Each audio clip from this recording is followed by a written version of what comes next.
म्हणजे पुढच्या दिवाळीपर्यंत परत पोट तेवढंच तेवढंच पोट आवडतं. जेवण करायलाच नाही म्हणते ती अजिबात. वैतागून चालली ही. जेवण नाही घेत पिंपळगावला जाईल निघून. असं आहे.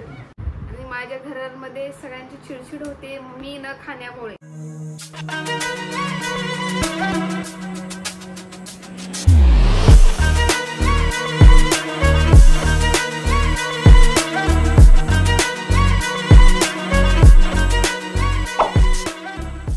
काय करतोय तू?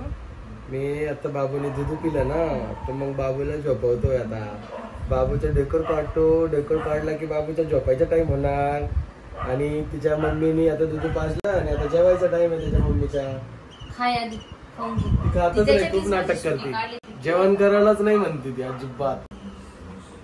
दूध चुरून मी त्याच्यामध्ये तिला असं धाक फुटलाय नुसता.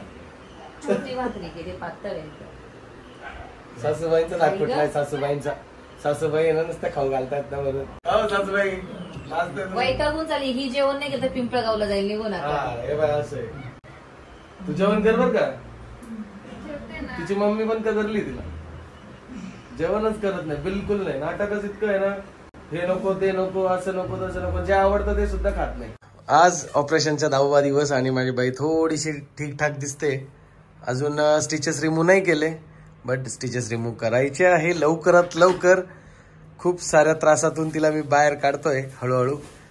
पोस्टपार्टम स्ट्रेस जसं मी मागे बोललेलो त्यातून बाहेर काढण्यासाठी थोडंसं डिफिकल्ट जातं. आणि खूप साऱ्या कमेंट्स पण आले की पोस्टपार्टम स्ट्रेस म्हणजे काय. सो मी ते तुम्हाला सांगतो, बट त्या अगोदर आपण प्रियाला विचारू. कशी आहे तुझी तब्येत प्रिया? माझी तब्येत बरी आहे, पण टॅबलेट घेऊन बरी आहे. टॅबलेट मी नाही खाल्ली तर मला काहीच सुचत नाही. ऑब्व्हियसली बबड्या, अजून 15 ते म्हणजे अजून तुला माहिती आहे 15 दिवस तरी अजून तुला स्टेबल व्हायला लागतील. सो दुखतं, कंबर एवढी दुखती, बापरे खतरनाक पेन होतं. आणि अशक्तपणा मला एवढा आलाय, इतका अशक्तपणा की मला सकाळी उठून चालवत सुद्धा नाही, इतका अशक्तपणा. परत सीझर मध्ये पण खूप सारी ब्लिडिंग होते, तर अशक्तपणा येतोच. खूप सारं हे झालेलं. परत बेबीला सुद्धा ब्रेस्ट फीड करावं लागतं, त्यामुळे सुद्धा अशक्तपणा येतो. आता हा जो त्रास प्रियाला होतोय यालाच पोस्टपार्टम डिप्रेशन बोलतात का? तर याचे उत्तर आहे नाही. तर मग आता पोस्टपार्टम डिप्रेशन म्हणजे काय? बाळाच्या डिलिव्हरी नंतर किंवा काही स्त्रियांना हा डिलिव्हरीच्या अगोदरपासूनच चालू होतो किंवा बाळाच्या डिलिव्हरी नंतर सुरुवातीच्या 15 दिवसांमध्ये किंवा महिन्यामध्ये किंवा बाळ 1 वर्षाचं होईपर्यंत पोस्टपार्टम डिप्रेशन कधी होऊ शकतं. तर आता पोस्टपार्टम डिप्रेशन आणि आता प्रियाची जी कंडिशन आहे, प्रियाला काय होत आहे, प्रियाला थोडंसं पोटात दुखतंय. तिची एक प्रिव्हियस हिस्ट्री आहे ऑपरेटची, त्यामुळे. पण मला 2-3 कमेंट्स आल्या की ते बोलले की प्रियाला पोस्टपार्टम डिप्रेशन झालं आहे का? तर पोस्टपार्टम डिप्रेशन असं नसतं. पोस्टपार्टम डिप्रेशन मेजरली दिसून येते ते म्हणजे मूड डिसऑर्डरच्या कॅटेगरीमध्ये. ऍक्च्युअली कसं असतं, प्रेग्नन्सीमध्ये खूप सारे हार्मोन्स इलेव्हेट झालेले असतात, म्हणजे वाढलेले असतात. आणि अचानक डिलिव्हरी नंतर ते हार्मोन्स कंट्रोलमध्ये येतात किंवा नॉर्मल होतात किंवा खूप खाली येतात आणि त्यामुळे मूड स्विंग्स जास्त दिसून येतं. जसं की बोलतात प्रेग्नन्सीच्या पहिल्या 3 महिन्यात मूड स्विंग्स होतात. कधीही आई हॅप्पी असते, कधीही सॅड असते, कधीही अँग्री असते, कधीही अँक्शियस असते. सो सेम असंच आफ्टर डिलिव्हरी सुद्धा होऊ शकतं. बऱ्याच स्त्रियांना, ज्या पहिल्यांदा आई होत आहेत त्या स्त्रियांना एन्झायटी असू शकते, म्हणजे भीती वाटू शकते. त्यानंतर बेबीला हँडल करण्याची भीती असते, ब्रेस्ट फिडिंगची भीती असते, भूक लागत नाही.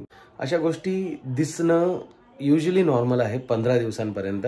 बट हे जेव्हा सिव्हिअर होतं, सिव्हिअरली मूड स्विंग्स होतात, मूड चेंजेस होतात, कंटिन्युअसली असं एकटं एकटं वाटायला लागतं की सगळं अवतीभोवती असून पण सगळीकडचा आनंद गायब झाला असं वाटायला लागतं. जास्त दिवस हेच चालू असतं, तेव्हा आपण त्याला बोलतो पोस्टपार्टम डिप्रेशन. आता पोस्टपार्टम डिप्रेशन हे बरं न होणारं आहे का? तर तसंही काही नाहीये. पोस्टपार्टम डिप्रेशन हे ट्रीटेबल आहे. थोडा टाइम द्यावा लागतो आणि प्रायमी मदर जी असते, जी पहिल्यांदा आई झालेली असते, तिला ऍडजस्ट होण्यासाठी, तिच्या हार्मोन लेवल नॉर्मल होण्यासाठी टाइम लागतो. मग काहींना तो 10 दिवस लागतो, काहींना 15 दिवस लागतो, काहींना 1 महिना लागतो, तर काहींना 6 महिने देखील लागू शकतात. टाइम डिपेंड करतो त्या आईच्या विल पॉवरवरती, तिच्या लाईफस्टाईलवरती आणि ती आजूबाजूच्या गोष्टी किती जास्त ऍक्सेप्ट करते त्यावरती. सो सांगण्याचा उद्देश एकच की पोस्टपार्टम डिप्रेशन कोणालाही होऊ शकतं. डिलिव्हरी होणाऱ्या 100 मदर्सपैकी 15% याचा रेशो असतो आणि हे नॉर्मल असतं, हे ट्रीटेबल पण असतं. सो हा आहे पोस्टपार्टम डिप्रेशनचा विषय. प्रियाला पोस्टपार्टम डिप्रेशन नाही, प्रिया एकदम व्यवस्थित आहे. ॲक्च्युली तिची एक हिस्ट्री आहे, मी आत्ता थोड्या वेळापूर्वी पण सांगितलं, आणि त्यामुळे तिला काय होतं की ॲसिडिटी खूप जास्त होते. तुम्हाला तर माहितीच आहे, सुरुवातीचे टाके सुकण्यापर्यंत आपल्याला लिक्विड डाएट जास्त द्यावं लागतं आणि प्रियाला ॲक्च्युली त्या खाण्याची सवय कधी नव्हती. आता उद्या परवा आपण जाणारच आहोत डॉक्टरकडे, तर जर टाके सुकले असतील प्रॉपर तर तिचं नॉर्मल जेवण चालू होईल पूर्ण. बरेच जण सांगतात की 4-5व्या दिवसापासूनच नॉर्मल जेवण तिला द्या. प्रियानी नॉर्मल जेवणही चालू केलं होतं, फक्त तिखट आणि वातड ज्याने की टाके पिकतील अशा गोष्टी ती सध्या अवॉइड करत होती. आणि त्यातल्या त्यात तिला थोडंसं सर्दी आणि खोकला पण आहे, त्यामुळे देखील ती थोडीशी अशक्त झालेली आहे. बट आता तिला डेली आपण ORS वगैरे देतोय. म्हणजे सांगण्याचा उद्देश एकच की जेव्हा एखादी पहिल्यांदा आई बनते तर ह्या सर्व गोष्टींमधून जावं लागतं आणि आता खरं तिला आमची गरज आहे. मी तिच्यासोबत उभा आहे, तिचे पूर्ण फॅमिली आहे, माझी पूर्ण फॅमिली आहे, तुम्ही सर्व आहेत, जे तुम्ही सर्व मेसेज देतायत, जे तुमच्या कमेंट्समध्ये तुम्ही सजेशन देतायत, आम्ही त्यापैकी सगळ्या कमेंट्स वाचतोय. आणि खरं सांगतो बऱ्याच साऱ्या कमेंट्सने आम्हाला खूप सारी हेल्प झाली आहे की कशा प्रकारे डाएट आपण प्रियाचं बनवलं पाहिजे. सो चला आता आपण प्रियासोबत बोलूया. आमचे महाराज इथे झोपलेले आहे सध्या, उठतील तेव्हा बघूया. तोपर्यंत मॅडमला थोडंसं हे मिळालं आहे. मी तिला थोडंसं ऍक्टिव्ह होण्यासाठी तिला उठवतोय, फिरवतोय, तिला बोलतोय की व्हिडिओमध्ये थोडीशी एंगेज हो. आय कॅन अंडरस्टँड की तुझं पेन कमी नाही होऊ शकत, बट थोडंसं डिस्ट्रॅक्ट करण्याचा प्रयत्न मी करतोय. आणि विषय असा की मी खूप सारं काही खावा अशी इच्छा सगळ्यांची आहे घरात. माझी तर खूप आहे, बट आय कॅन अंडरस्टँड नाही होत इच्छा. विषय असा आहे, मला खूप अजूनही नौशा वॉमिटिंग होत आहे. म्हणजे वॉमिटिंग तर मला सकाळी झाली आज, पण नौशा मला कंटिन्यू आहे आणि त्याच्यामुळे मला काहीच खाण्याची इच्छा होत नाही. बट मी बाळासाठी थोडं करून सगळं काही खाते. म्हणजे प्रियाची मम्मी झाली, माझी मामी झाली, सलोनी झाली, मावशी झाली, सगळे तिला, कोमल झाली, सगळे तिला खाण्यासाठी बोलतायत. आता सगळ्यांना हे कळतं की ठीक आहे तुझं पेन खूप असह्यनीय पेन आहे, बट सगळे काय म्हणतात की त्रास जरी होतो तरी ऍटलिस्ट थोडं खा. तुझी इच्छा नाही होत ते पण समजू शकतो. आता आपण दोघं ह्या फील्डचे म्हणून आपल्याला माहिती आहे की काय असतं तो स्ट्रेस, बट ते बाकीच्यांना माहित नाही. एका मुलीने कमेंट केली की प्रिया काय सारखं दुखलं करत असते. बट डिअर, पोस्टपार्टम स्ट्रेस बद्दल मी ह्या व्हिडिओत सांगितलं, ते एकदा पुन्हा ऐकून घे जेणेकरून तुला समजेल की नेमकी काय सिच्युएशन असते एका स्त्रीची, एका आईची, जेव्हा ती C-सेक्शन मधून बाहेर येते किंवा डिलिव्हरी नंतर बाहेर येते. जेन्युइनली त्रास होते म्हणूनच मी बोलते, किंवा मला मुद्दाम असं काही बोलायचं नाहीये, बट मला खरोखर त्रास होतोय. प्लस माझं गॉल ब्लॅडर ऑपरेट पण झालेलं आहे, त्याच्यामुळे तिचं 5 वर्षापूर्वी हिचं गॉल ब्लॅडरचं ऑपरेट झालेलं आहे. सो हिला ऍसिडिटीचा त्रास पण खूप होतो, त्यामुळे नौशा जास्ती होतं तिला. आणि त्याच्यामुळे मला कंटिन्यू टॅबलेट आता सुद्धा घ्यावं लागतंय. प्रेग्नन्सी मध्ये पण मला वॉमिटिंगसाठी पूर्ण 9 मंथ्स तेच होतं.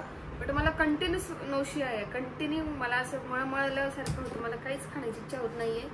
पण तरी पण मी जबरदस्ती खाण्याचा प्रयत्न करते आणि माझ्या घरामध्ये सगळ्यांची चिडचिड होते मी न खाण्यामुळे. चिडचिड नाही होते, सगळ्यांची एकच खंत लागली आहे की तू खावं. तुझा असं अशक्तपणा कोणाला बघवत नाहीये प्रिया, म्हणूनच सगळे बोलतायत. मम्मीन ते का तुला ओरडतात थोडी, तुला ओरडतात का बरं? आहे एक छोटासा लाडू बनवलाय डिंकाचा, छोटासा एवढाच आहे. मी जर आता असं हातात बसवला तर तिला तो पण जड जातो. तर हे बघा, सगळ्यांना हा त्रास होतो आणि मी खरं सांगतो, मला पण हे समजतंय की तुझा त्रास सहन न होण्यासारखा आहे, परंतु खावं तर लागेल, अदरवाईज अजून जास्त अशक्तपणा वाढेल. बेबी आता फिडिंगला आहे आणि त्याच्यामुळे तुला त्रास नको व्हायला.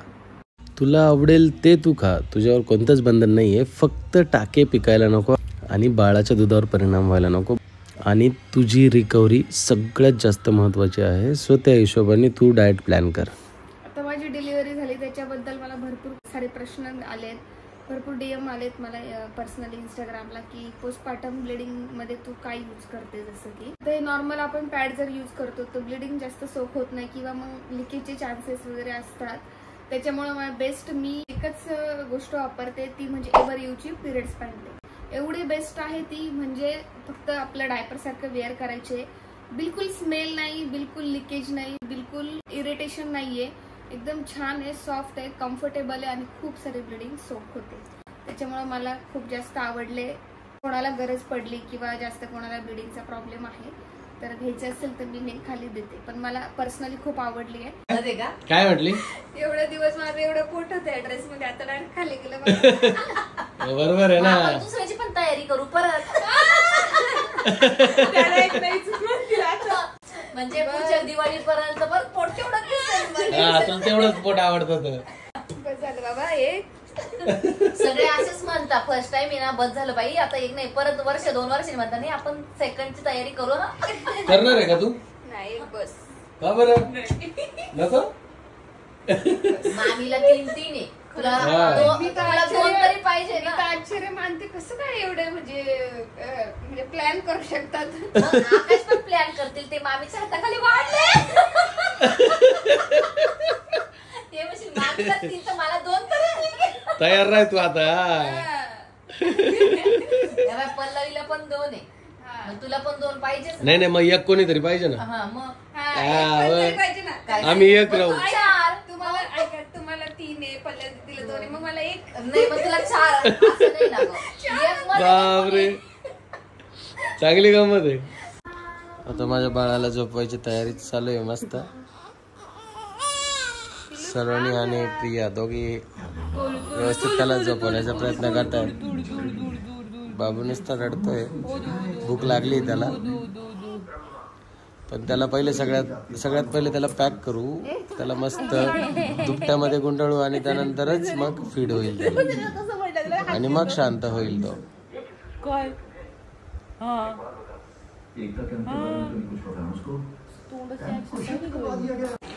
हे बघ, बाळातीन बाई आहे, घरी येऊन आराम करायचा तर नुसती काम करत राहते. तर रात्रीचे हे तर 12 वाजले रात्रीचे. पण हे बघ किती दिवसाची? बाळाचे कपडे सुकले पाहिजे ना, पावसाचे दिवस आहे. हो पण मग बस ना, आता मी बोललो मी टाकतो ना. किती दिवसाची बाळातीन बाई? 9 दिवस. 9 दिवस. 9 दिवस पाहिलं ना. बायका 1.25 महिना खाली सुद्धा उतरत नाही कॉटच्या. आणि हिला पा तर डोकं बांधायला नाही म्हणती, सर्दी झाली तरी पण ऐकत नाही पोरगी. तेव्हा आता चला झोपायला. चला बाळाला घेऊन जातात. मम्मीकडे जायचं नाही जायचं हे पिल्लू.